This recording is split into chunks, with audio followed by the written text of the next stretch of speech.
Voilà. Alors, rebonjour. Hier, on a commencé à faire un cours sur la physiopathologie de la douleur et pour raison de connexion, ça s'est arrêté. Il y a une connexion assez médiocre un peu partout ces derniers temps. Bref, donc nous allons essayer de continuer aujourd'hui. Hier, je fais juste un petit rappel sur ce qu'on a vu hier. Hier, on a parlé bien sûr de la définition, de quelques définitions de la douleur, de la nociception, de l'hyperalgésie, de la lodynie. Ensuite, nous avons vu deux classifications et on a dit qu'il y a plusieurs classifications. Si on cherche les classifications, on va trouver plusieurs, mais on s'est basé sur deux classifications essentiellement. Ensuite, on a vu les deux voies essentielles par lesquelles passe le message douloureux, c'est-à-dire de la stimulation douloureuse vers le cerveau et vice-versa, et le contraire. Je rappelle qu'il y a deux voies. Une voie, c'est la voie spinothalamique, c'est-à-dire elle passe par la moelle épinière, ensuite elle passe par le thalamus, ensuite le cortex cérébral. Et à partir du cortex cérébral, il va y avoir des afférences descendantes qui vont essayer d'inhiber et de freiner la douleur. Ça, c'est la première voie. Il y a une deuxième voie qui est appelée la voie spino-réticulo-thalamique. C'est un petit peu la même chose, sauf que cette deuxième voie, elle passe, avant de passer au thalamus, elle passe par la formation réticulaire. Et on a dit que la formation réticulaire, elle a plusieurs fonctions, mais sa fonction principale, elle est située d'abord au niveau du tronc cérébral, et sa fonction principale, justement, c'est l'éveil et la vigilance. Et c'est la raison pour laquelle on a dit que chez un malade qui a des douleurs atroces, très souvent, il a mal parce que entre autres parce que cette formation réticulaire est activée à cause de la douleur et c'est elle qui va laisser le malade réveiller et il n'arrivera pas à dormir. Donc, on passe maintenant aux différents récepteurs, les récepteurs de la douleur. Les récepteurs de la douleur, on a dit hier qu'on avait déjà commencé à parler des récepteurs et on a dit que les récepteurs spécifiques de la douleur sont appelés nocicepteurs ou lanocirécepteurs. C'est la même chose. Il y a deux grands types de nocicepteurs. Il y a les nocicepteurs unimodaux qui répondent à un seul mode de stimulation, qui est la stimulation mécanique. Et ces nocicepteurs unimodaux sont constitués essentiellement de fibres A delta.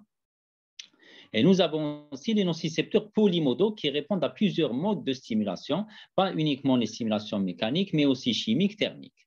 Et ce type de nocicepteur a des fibres, les fibres sont un peu différentes. Les récepteurs unimodaux, c'est des récepteurs, c'est des fibres C. En fait, donc on va voir une image qui va nous montrer que la racine nerveuse fait à tous ces types de fibres, la douleur, qui sont spécifiques à la douleur et qui sont spécifiques aussi des différentes autres modalités sensitives, c'est-à-dire mis à part la douleur.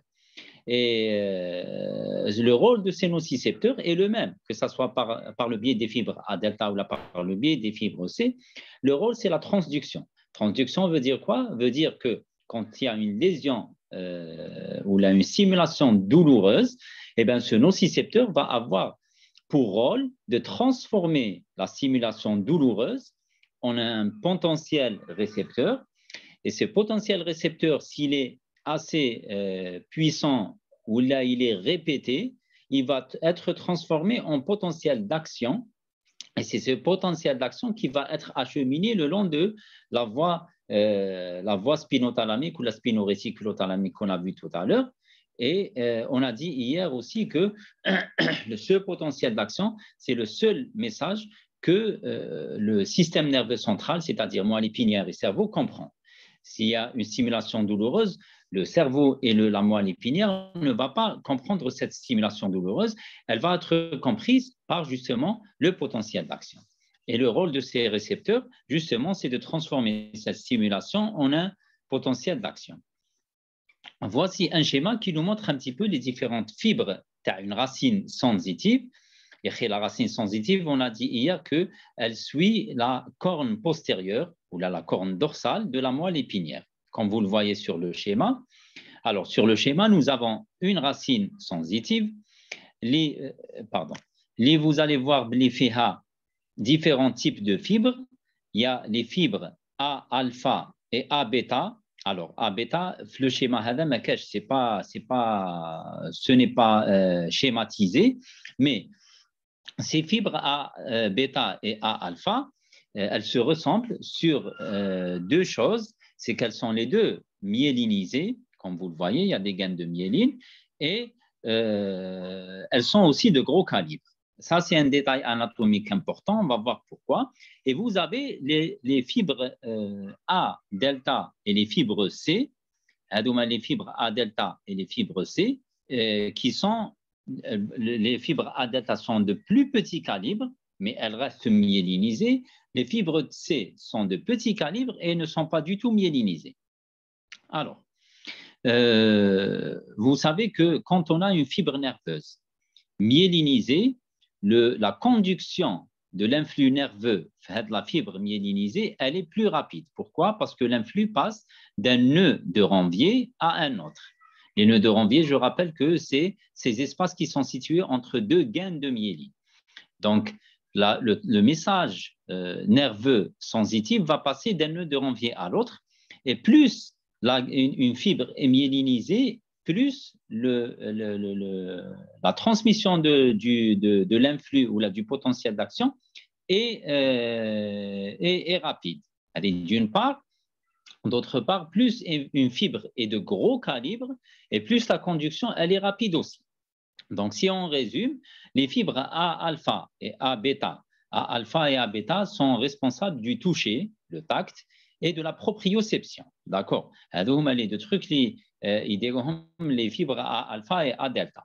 La douleur, comme on vient de le voir, il y a les deux autres types de fibres, les A delta et C.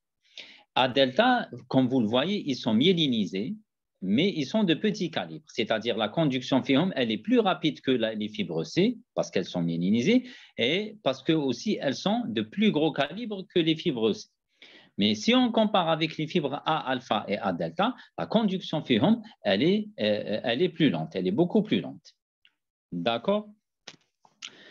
Voici un autre schéma qui nous montre, suite à une stimulation de cette racine sensitive, les différentes réponses.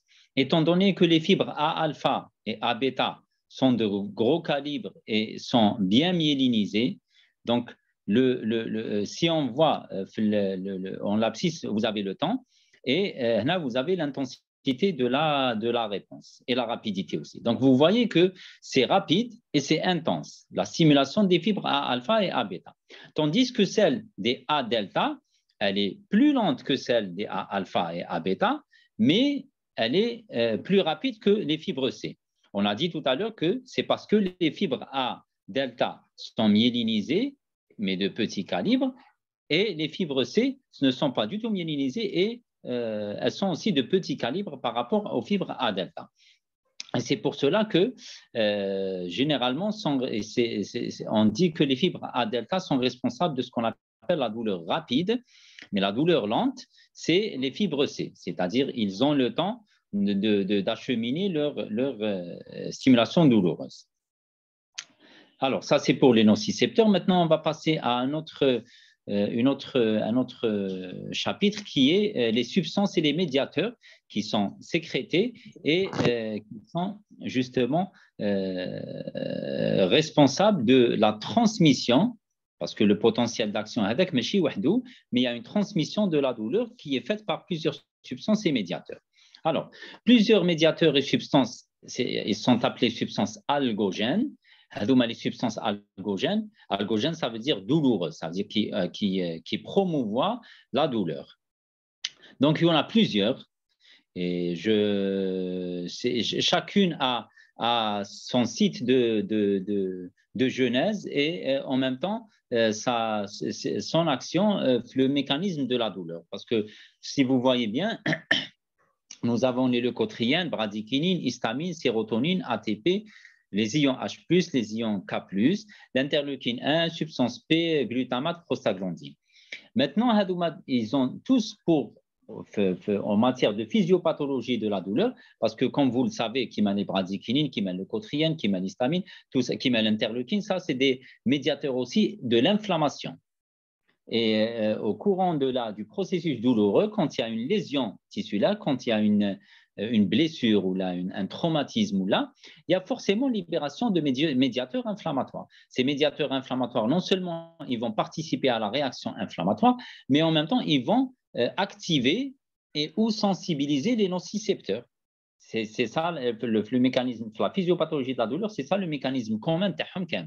Maintenant, bien sûr, chacune a son action. On ne va pas détailler tous ces médiateurs. Par contre, je vais vous parler un petit peu peut-être par exemple, des ions H+, et des ions K+. Vous allez me dire comment ils vont activer, comment ils vont sensibiliser. Tout simplement parce que Huma, c'est des ions acides.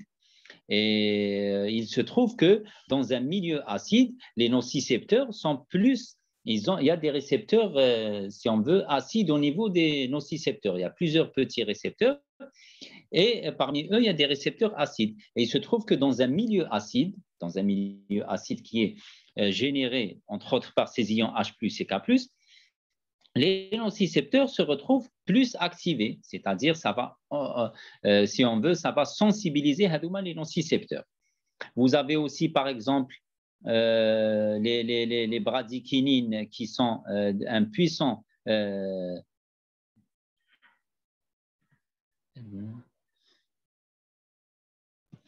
donc, j'ai dit que les bradykinines sont des puissants médiateurs inflammatoires, mais qui activent et sensibilisent les nocicepteurs de façon très importante. Maintenant, je vais vous montrer un autre schéma pour vous dire que ces médiateurs et ces substances ont plusieurs origines, mais on peut les résumer trois grands types d'origines. Donc, il y a les cellules lésées par le traumatisme, ou la blessure, ou tout ce que vous voulez. Ça va être à l'origine de ce qu'on appelle prostaglandine, sécrétion de prostaglandine, ion H+, ion K+. Vous avez aussi les cellules sanguines telles que les plaquettes, par exemple, ou même les globules blancs, etc., les mastocytes, donc qui vont libérer les bradykinines, la sérotonine, l'histamine. Vous avez l'extrémité nerveuse, c'est-à-dire le neurone TANA, qui va sécréter la substance P et aussi le glutamate, qu'on n'a pas écrit ici. Mais toutes ces substances vont participer à l'activation et la sensibilisation des neurotransmetteurs et de l'inflammation qui est générée par cette lésion ou cette blessure. On va peut-être détailler les trois types de substances qui sont les plus on va dire, les plus importantes pour le mécanisme de la douleur. Parce que déjà, je vous ai dit hier que la physiopathologie de la douleur, la physiopathologie de la douleur, elle n'est pas si facile à comprendre. Et jusqu'à ce jour, il y a beaucoup de choses qu'on n'a toujours pas compris, que la science n'a toujours pas élucidé. Et par conséquent, ce qu'on vous transmet, c'est, on va dire, une toute petite partie minime de ce qui peut être à l'origine et à la transmission de ce message douloureux vers le cerveau. Et c'est aussi le plus important à comprendre pour le moment. Parce que pour celui qui va faire de la spécialité, se spécialiser dans la médecine de la douleur, ça devient une autre affaire. Alors, donc nous avons la substance P. La substance P, elle est sécrétée par les motoneurones de l'extrémité nerveuse.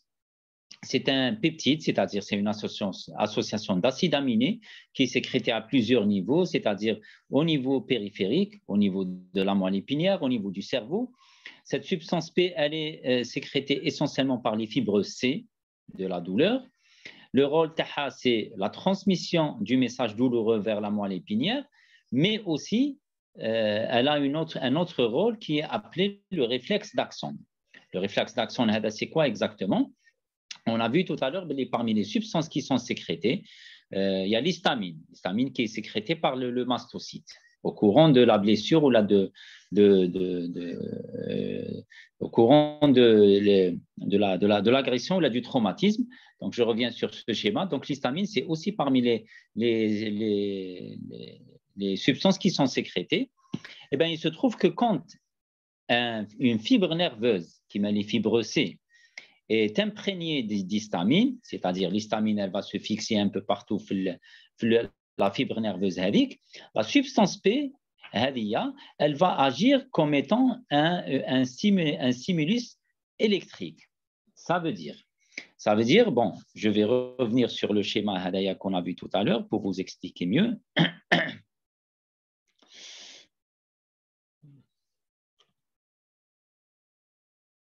Là, il y a un autre schéma très rare.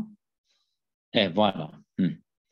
C'est-à-dire, donc, quand l'histamine Hadiya, elle va s'imprégner par la fibre nerveuse, la substance P, il se trouve qu'elle va agir comme un stimulus électrique, c'est-à-dire que quand il y a un stimulus électrique, une fibre nerveuse, on sait que la transmission du message, elle se fait du sens de la périphérie vers la moelle épinière. Et le sens Hadiya, le sens orthodromique. Orthodromique, ça veut dire de la périphérie vers la moelle épinière.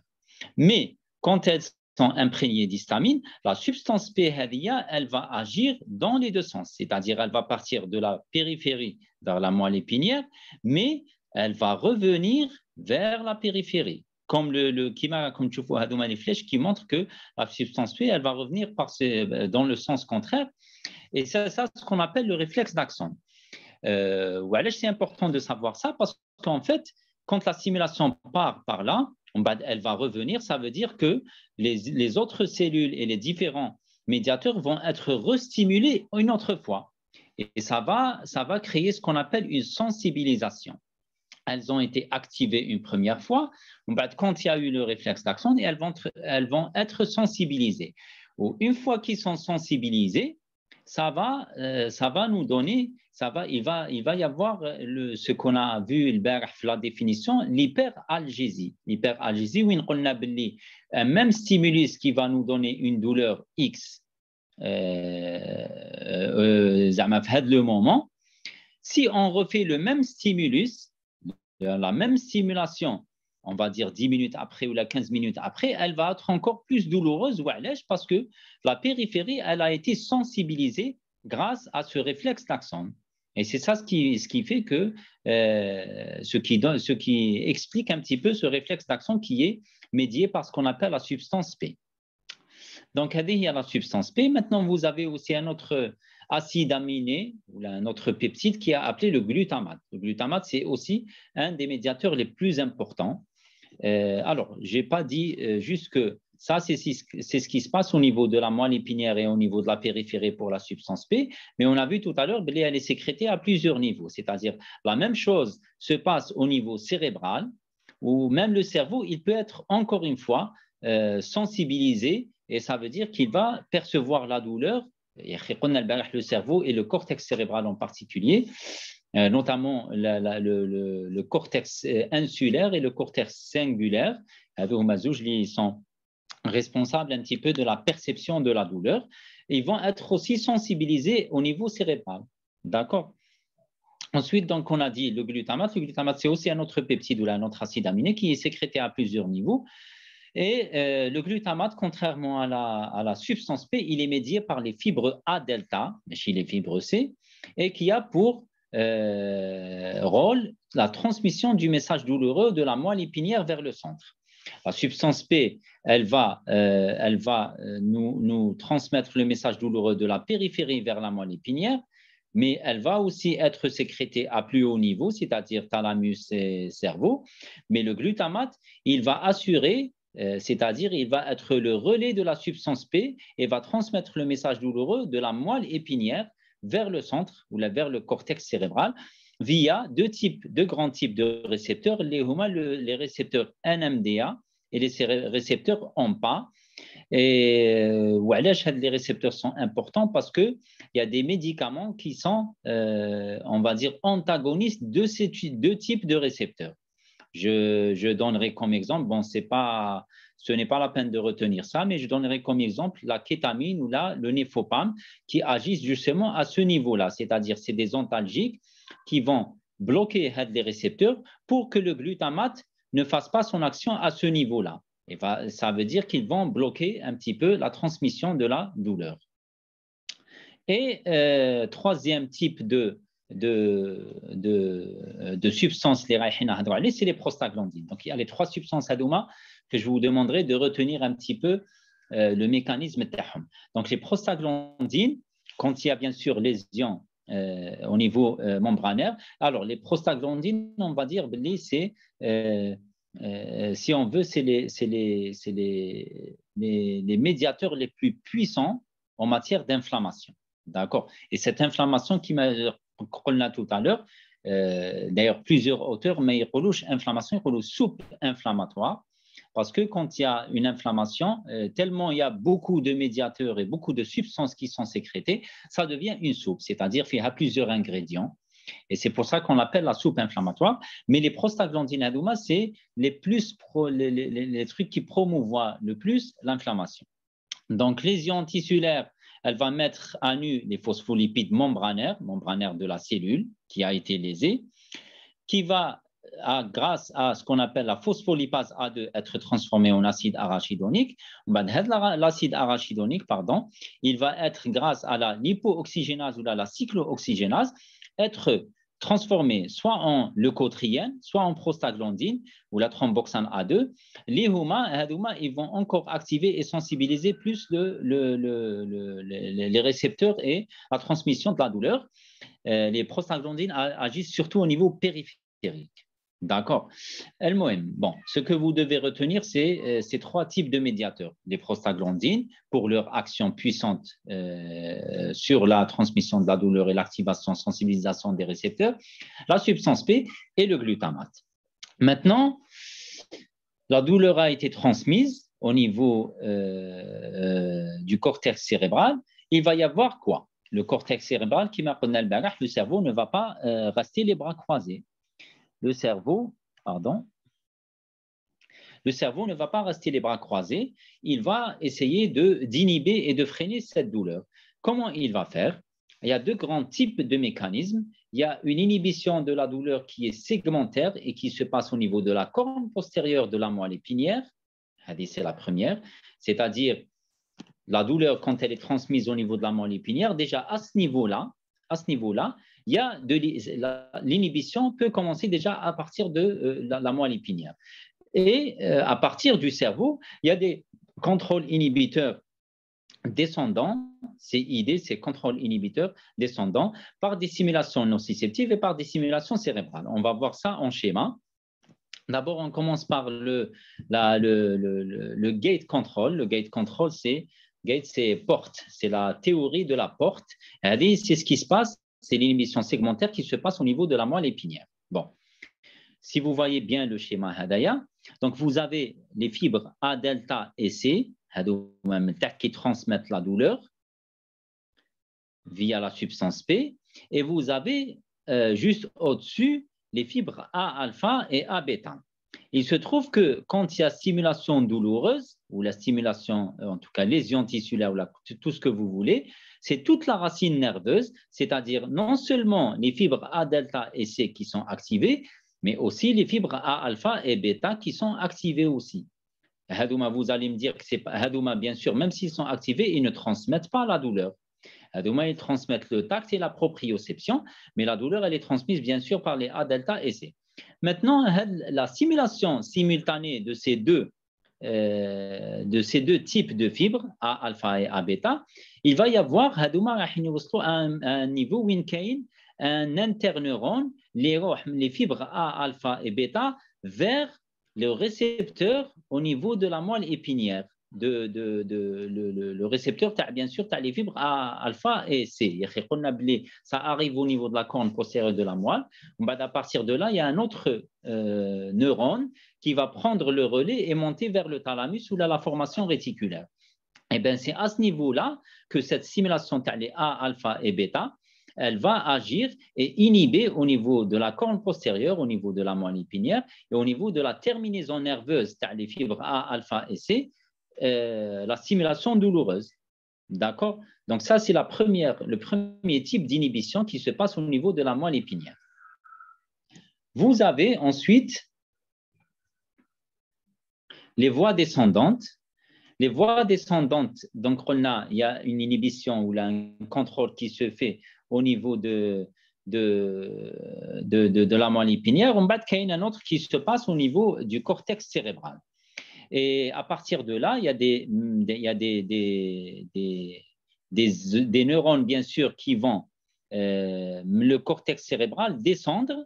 Et généralement, ça passe par le mésencéphale et le bulbe rachidien, et plus exactement par ce qu'on appelle SGPA, c'est la substance grise périaqueducale, et aussi au niveau du noyau raphe magnus.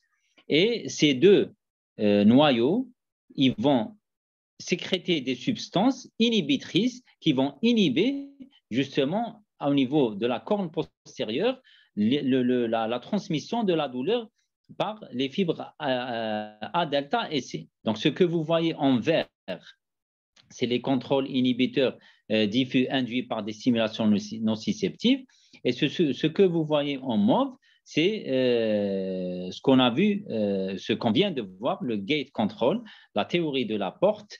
J'ai oublié de vous dire, la théorie de la porte, pourquoi? Parce que quand la stimulation par les fibres A, alpha et bêta se fait, elle va inhiber la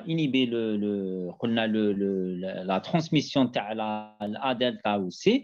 L'inhibition, c'est comme si ils ont fermé la porte à la douleur pour qu'elle ne passe pas. Et c'est pour ça qu'on l'appelle la théorie de la porte, ou là, en anglais, the gate control. D'accord? Est-ce que vous voyez en mauve? Bien sûr. Donc, c'est ce qu'on vient de voir, c'est le gate control, c'est la théorie de la porte. C'est l'inhibition qui se passe à ce niveau-là par les fibres A, alpha et bêta. Ensuite, vous avez d'autres types d'inhibiteurs. Donc, on a vu ce qui est en mauve, on a vu ce qui est en vert, qui prend naissance au niveau de substances, la substance grise périaqueducale et le noyau rafé du magnus, en sécrétant bien sûr des médiateurs et des neurotransmetteurs inhibiteurs de la douleur. Donc, on va les voir juste après ça. Vous avez aussi en rouge les contrôles descendants qui sont d'origine centrale et qui sont bien sûr associés à des facteurs psychologiques. Donc, si vous voyez bien, donc, on a un message douloureux qui vient de la périphérie jusqu'au cortex, mais on a en même temps trois types de contrôle ou d'inhibiteurs, au niveau de la moelle épinière, au niveau des noyaux du mésencéphale et du bulbe rachidien, c'est-à-dire au niveau du tronc cérébral, et le troisième descend à partir du cortex cérébral. Quelles sont les substances maintenant qui sont sécrétées par les noyaux, le mésencéphale et le bulbe rachidien d'origine centrale et d'origine bulbaire? Donc, nous avons d'origine centrale, d'origine bulbaire et aussi au niveau du cortex cérébral. Donc, nous avons la noradrénaline, nous avons la sérotonine, nous avons les encéphalines, l'endorphine et l'endomorphine. D'accord? Donc, toutes ces substances sont sécrétées par les différents types d'inhibiteurs, que ce soit ceux qui proviennent du bulbe rachidien ou ceux qui proviennent d'origine centrale. Et c'est Hadouma Kamil Kimarahum, ils sont inhibiteurs des fibres A, delta et C et arrivent grâce à ça à inhiber justement la douleur qui est transmise par les fibres, par les nocicepteurs.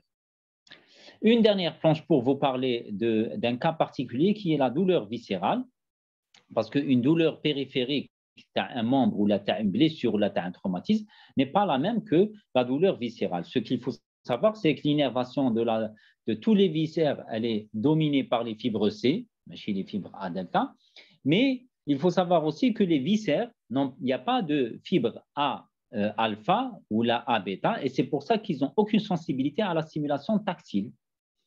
Et c'est pour cela aussi qu'on comprend s'il n'y a pas de stimulation tactile, s'il n'y a pas de fibres A alpha et A bêta, déjà, il n'y a pas d'inhibition segmentaire, il n'y a pas de gate control, il n'y a pas de théorie de la porte, d'une part.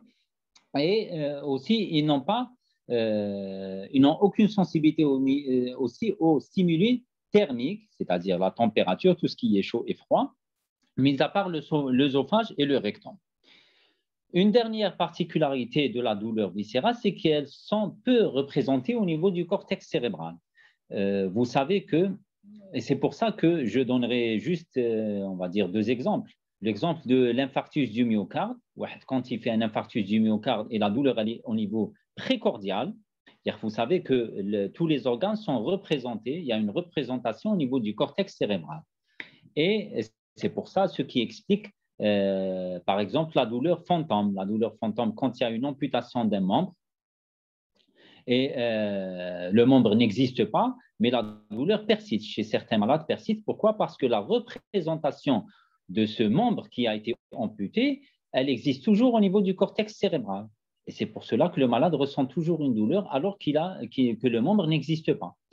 Pour la douleur viscérale, je reviens sur la douleur de l'infarctus du myocarde pour dire que si la douleur elle est au niveau cardiaque, c'est-à-dire au niveau précordial, mais le malade la ressent au niveau du membre supérieur gauche, au niveau de l'épaule, au niveau du membre supérieur gauche. Pourquoi? Parce qu'elles ne sont pas bien représentées, les viscères ne sont pas bien représentés au niveau du cortex cérébral, mais chez qui met les membres supérieurs et inférieurs. Voilà. Et je vous remercie. Est-ce que vous avez des questions?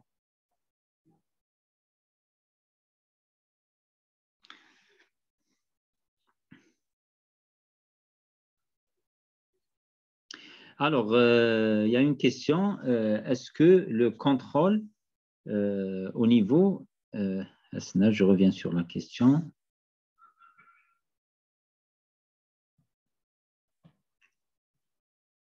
Alors, le contrôle est très rare. Bon, il y a plusieurs questions. Je n'ai pas vu tout ça. Alors, première question. La différence entre les fibres et la vitesse à cause des gaines et le calibre. Oui, c'est ça. La différence des fibres, bon, déjà, on a les fibres A bêta et A alpha. Ils sont bien myélinisés et de gros calibre. Et ça veut dire que ça, c'est une règle générale. Quand une fibre est bien engainée de myéline et elle est de gros calibre, la transmission nerveuse FIHA, elle se fait rapidement. Ça veut dire, en contrepartie, pour les fibres de la douleur Lihuma A delta qui sont peu myélinisées et de petit calibre, ou les fibres C qui ne sont pas du tout myélinisées, ça veut dire que la vitesse FIOM, elle est beaucoup plus lente que les fibres A alpha et A bêta. D'accord. Alors, autre question.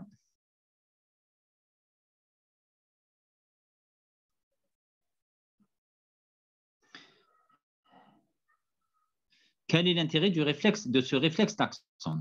Alors, le réflexe d'Axon, je reprends le réflexe d'Axon, quand il y a une stimulation électrique, tu as une fibre nerveuse.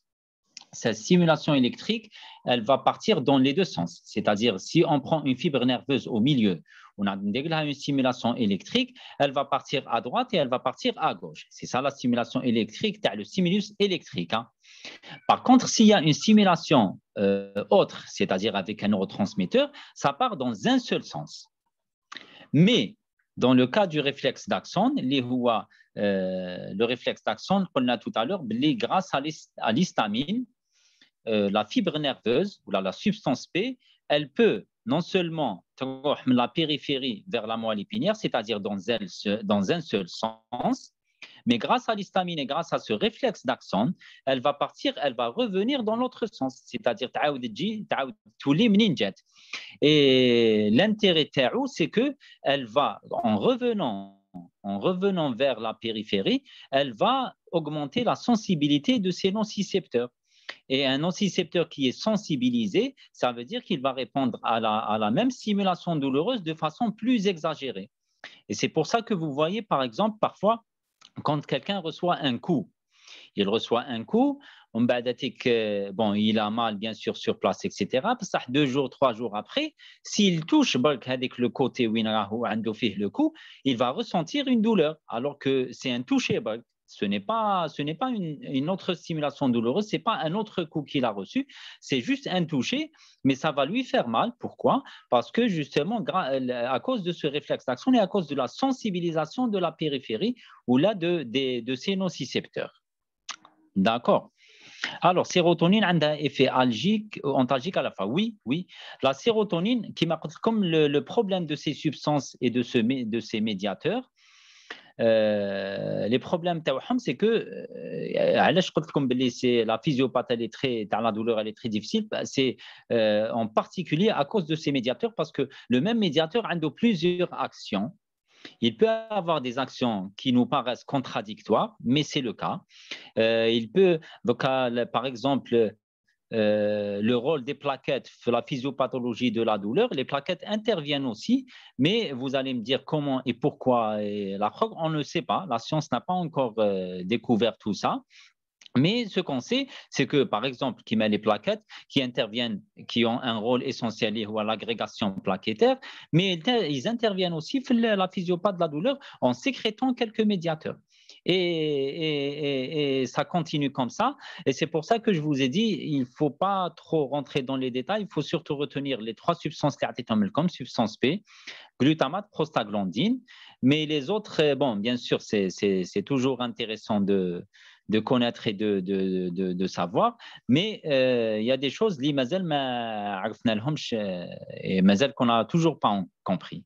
D'accord? Alors,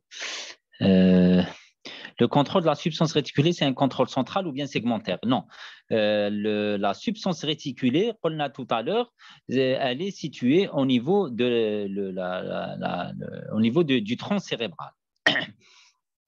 Et ça veut dire que quand on dit tronc cérébral, ça veut dire que c'est central, ce n'est pas segmentaire. Segmentaire, c'est la moelle épinière. D'accord. Moelle épinière, c'est segmentaire. Quand on monte plus que ça, c'est-à-dire substance réticulée ou la thalamus ou la cortex cérébral, tout ça, c'est central. D'accord. Alors, veuillez réexpliquer la conduction antidromique de la substance P. Donc ça, la substance antidromique de la substance P, très rare. Je reviens sur la question.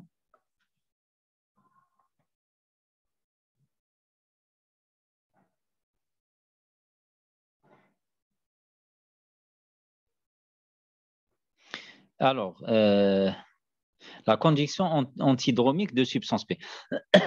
Je viens de réexpliquer, mais je vais n'expliquer encore une fois.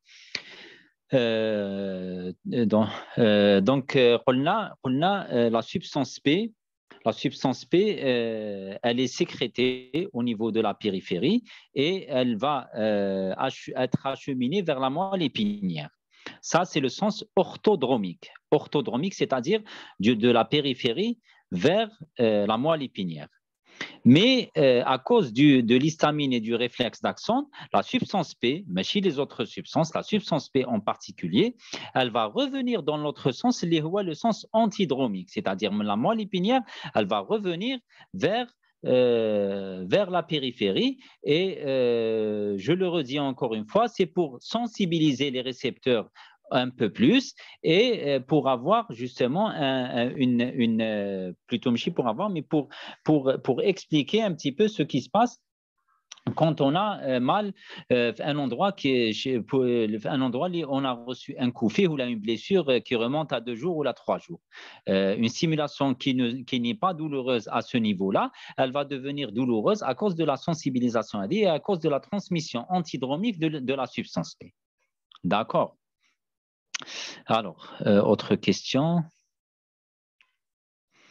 Oui, bon, la sérotonine, on y a déjà. Effectivement, elle agit comme médiateur qui transmet la douleur vers le centre, c'est-à-dire via la voie spinothalamique, mais il agit aussi dans l'autre sens et il peut être inhibiteur aussi de la douleur. D'accord? Ça paraît contradictoire, mais c'est comme ça. Autre question.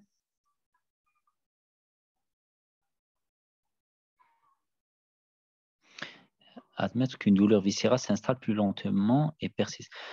Est-ce qu'on peut admettre qu'une douleur viscérale s'installe plus lentement et persistante? Je n'ai pas compris la question. Je n'ai pas compris la question. Docteur, Oui, oui. je peux reprendre ma question. Oui, Kolélé. Docteur, vu qu'on a dit que la douleur viscérale se base essentiellement sur les fibres C. Les fibres C, oui. Oui. Donc, à transmission lente. Donc, d'accord. D'accord. Donc, un traumatisme ou quelque chose qui va stimuler une douleur viscérale, la transmission va être plus lente qu'une douleur dermique. Qu'une douleur périphérique, par exemple un traumatisme ou la lésion ou une blessure. Oui, effectivement, ça va être plus lent.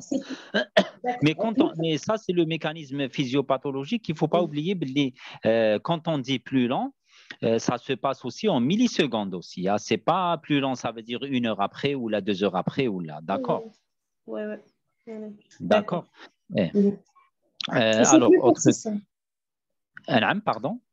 Et c'est plus persistant. Oui, c'est plus persistant. Comme je tout à l'heure, le schéma HADEC, les fibres C, la transmission, la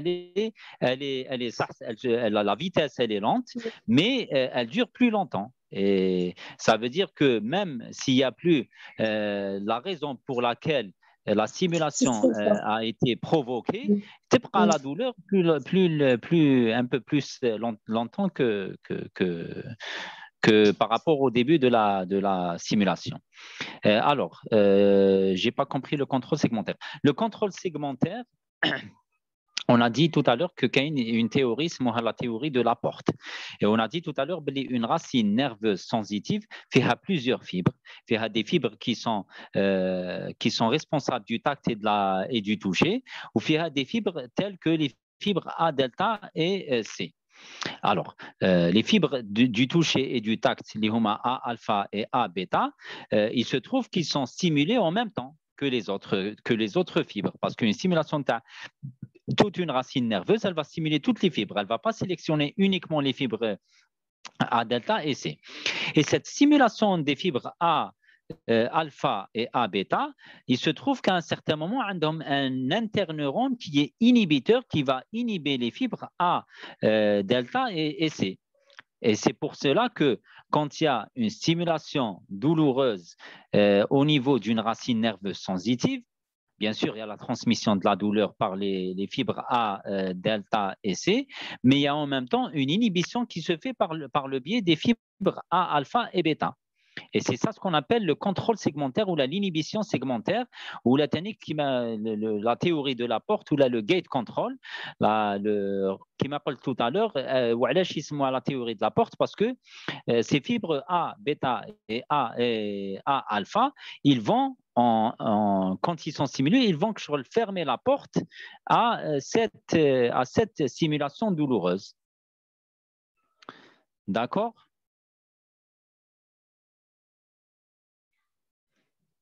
Esna, je reviens sur le truc. Alors, autre question. Autre question.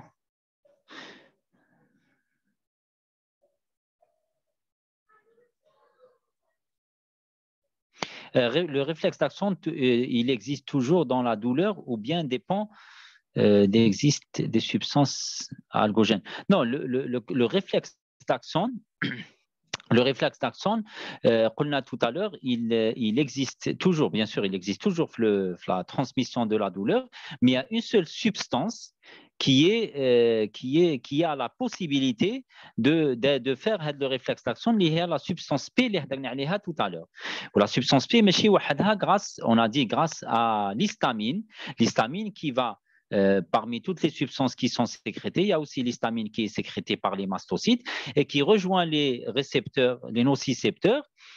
Et quand un nocicepteur est imprégné d'histamine, il va donner la possibilité à cette substance P d'agir grâce plutôt en faisant le réflexe d'action. D'accord? Différence. Alors, autre question. Définition, différence entre lésion réelle et potentielle. Lésion réelle ou la potentielle? Alors, la définition, on a dit hier que c'est une expérience désagréable, sensorielle, émotionnelle, tout ce qu'on veut, qui peut être liée à une lésion réelle ou la potentielle. Lésion réelle, c'est quelque chose qu'on voit. Je reçois un coup, je me suis blessé, ceci, cela. Mais par contre, potentiel, c'est quelque chose qu'on ne voit pas. Je vous donne un exemple. Je pense que j'ai donné un exemple hier sur la hernie discale. Une hernie discale, c'est-à-dire il y a un tassement vertébral qui va comprimer un nerf, le nerf sciatique, et ça va nous donner une douleur des lombosciatalgies. Le lombosciatalgie vont être à l'origine d'une douleur qui n'est pas réelle, c'est-à-dire qu'on ne voit pas. C'est une lésion potentielle. D'accord. Classification des deux premiers cas de figure. Différence بيناتهم تاني. Alors, البارح, on a vu les deux classifications. Bon, je reviens les planches, les classifications.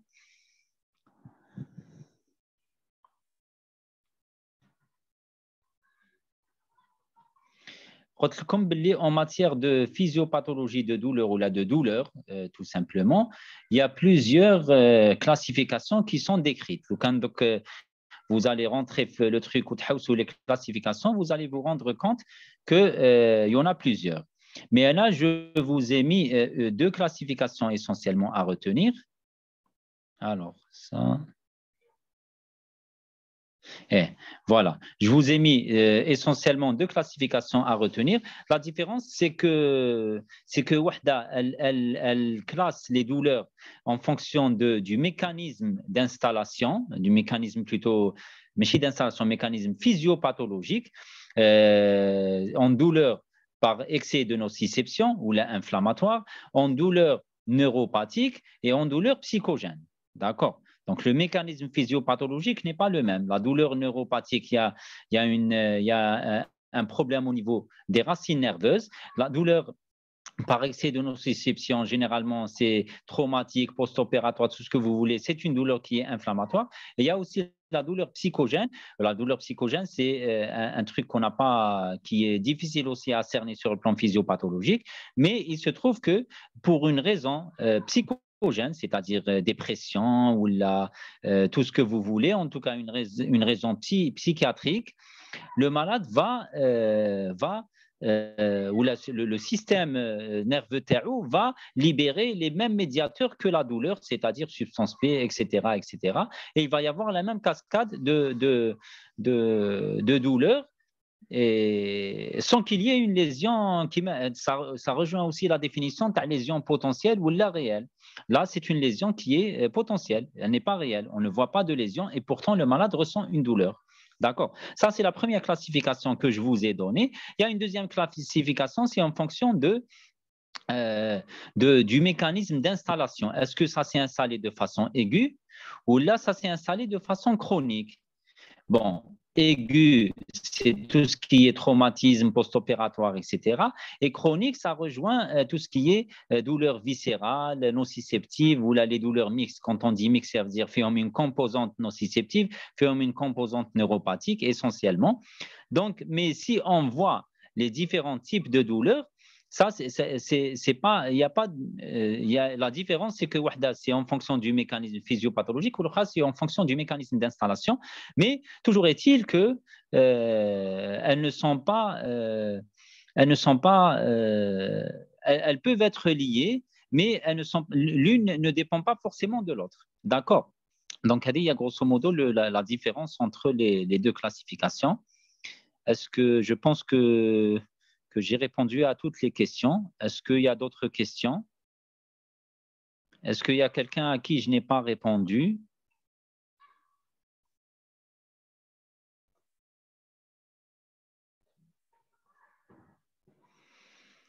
Apparemment, non. Bon.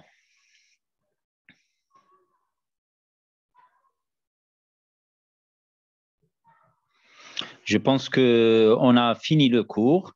Bon, s'il n'y a pas de questions, donc on va se quitter et je vais transmettre à votre délégué donc le fichier que je viens de vous présenter. Mais en même temps, je pense que la conférence a été enregistrée par votre délégué, donc il peut aussi vous la transmettre. D'accord? Merci, monsieur. Merci à vous. S'il vous plaît, envoyez-moi le support PDF. خلاص دوك نبعثه لك par mail. D'accord? Ah, d'accord. D'accord. Aïe. Mais très bon courage et très bon courage aussi pour l'examen. Apparemment, c'est d'ici une quinzaine de jours à peu près.